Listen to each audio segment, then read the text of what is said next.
NHL news and notes of November 28th, 2018. Let's punch through this.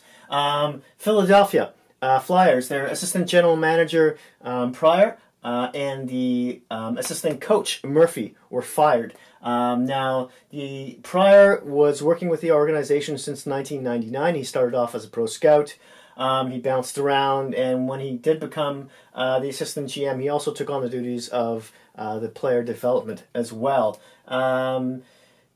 Assistant coach Murphy had started with the organization back in 2014 and was solely responsible for team defense, which doesn't look too good right now.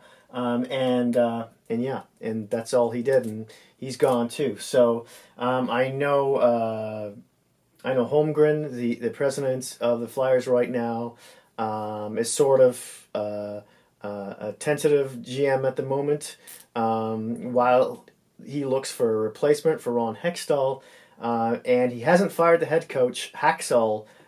He's going to let basically he's going to let the new GM do that. But Haxall really feels like a lame duck right now. So in any case, next bit of news. Also with Philadelphia, they waived goalie Calvin Pickard. They placed him on waivers. He was 4-4-2 with an .863 save percentage in 11 games, 11 contests so far this season. The Leafs might actually pick him up. Toronto. He was originally placed on waivers by Toronto because they had a goaltending logjam in the beginning of the year, and their depth on goaltending in the AHL with the Toronto Marlies is really thin right now. So if he's available and they can get him, Toronto might try and pick him up and send him straight down to the AHL, where Pickard had a lot of success backing up Garrett Sparks last year on their way to the Calder Cup. So in any case, we'll see what happens with that. For the Winnipeg Jets, defenseman Dustin Byfuglien was cleared to return by a concussion spotter the other night when two trains collided in the sense of Jamie Oleksiak from the Pittsburgh Penguins and the Jets Byfuglien. The Penguins winning that game. In any case, you wouldn't think, like, what? Byfuglien got hurt? What are you talking about? The guy's a truck. They just kind of collided. Byfuglien went to hit him, and Oleksiak fell down, and then after a second, Byfuglien fell down, and then he got back up, and Oleksiak got back up right away and started skating. Byfuglien kind of got back up and was wobbly on his feet. He actually had to be helped back over the bench as he tried to hop over. But apparently he's fine. He was held at a practice today, but Maurice said that was just a precaution, mostly because he was coming off the flu, and not to read too into it, so he should be playing the next game. Next up, the Ottawa Senators. Brady Tkachuk is in the Calder conversation right now. Now, he's missed 11 games, but in the remaining ones, in the 14 remaining games, he's had 16 points. Now, I know everyone's talking about Pedersen from the Canucks. Now, he's missed 6 games, and in 21 games, he's had 29 points. So, on a game, on a per game basis, per points, Pedersen's had one point a game and is racking up 1 point a game so far, and Tkachuk's racking up 1.14. So if you project that out point-wise, Tkachuk is on pace for 81 points and Pedersen 76. Now, I know both of them may not be able to keep up this pace, obviously, but I still think that Pedersen might win the Rookie of the Year, but I wouldn't disclude Tkachuk at all. They're completely two different players too. Obviously, Pedersen's skill and finesse and great skater. Tkachuk is more of a, in the blue paint, sandpaper kind of guy. So, yeah, we'll see what happens there. If you're a Pooley and Tkachuk is available, yeah, you may want to grab him.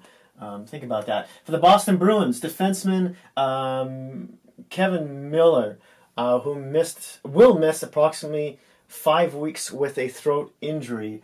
The 31-year-old got cartilage damage in his throat when he to his larynx, when he was hit by a puck against Toronto the other night. In that loss to Toronto, in 11 games so far this year, he's had 2 assists. And yeah, his name is spelt that way, not with an I at the end, but with an A. Just because I know you were wondering, by the way. Anyways, as you know, their entire defensive starting unit has been injured, so this is not good news for Boston once again. Montreal Canadiens.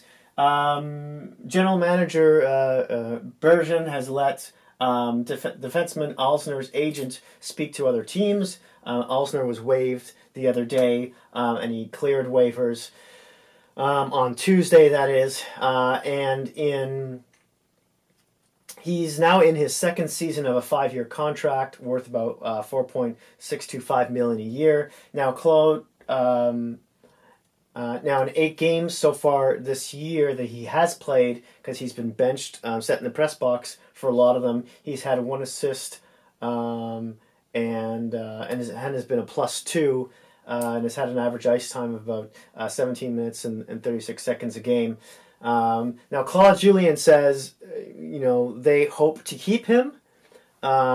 He was only placed on waivers because obviously Shea Weber came back on Tuesday, and they needed to make room, and they didn't want to put one of their younger, what I assume more skilled, and what he mentioned, cheaper defensemen on waivers because they might be more likely to get picked up. Whereas Alzner, with a somewhat of an albatross contract for a guy of his age and skill level and point production, would probably not, and he didn't.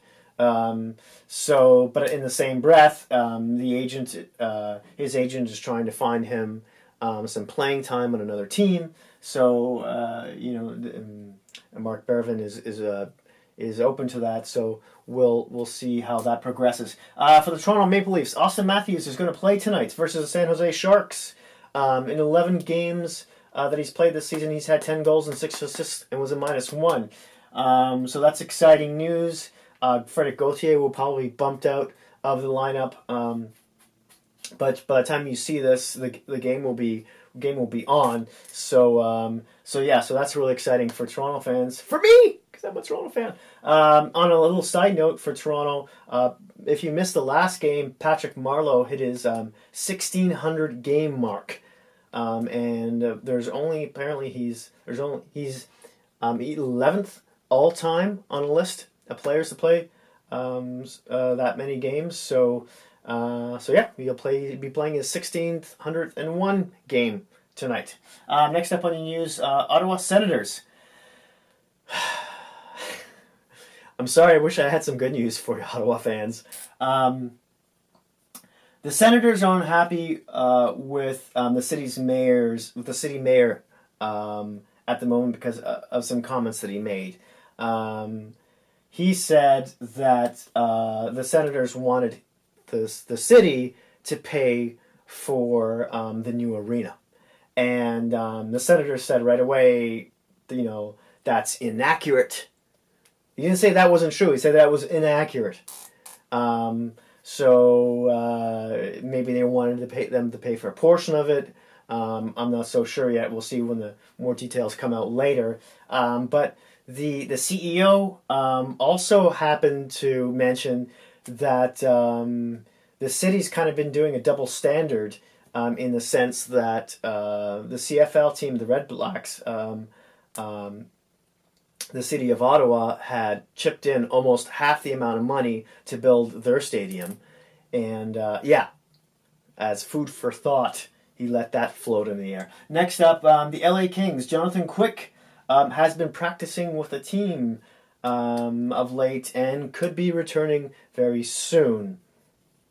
On the last bit of news here, the Nashville Predators, Kyle Turris has to sit out one more game because he was placed on the IR this past Sunday because in a Friday game against the St. Louis Blues, he suffered some sort of injury early in the game and never came back.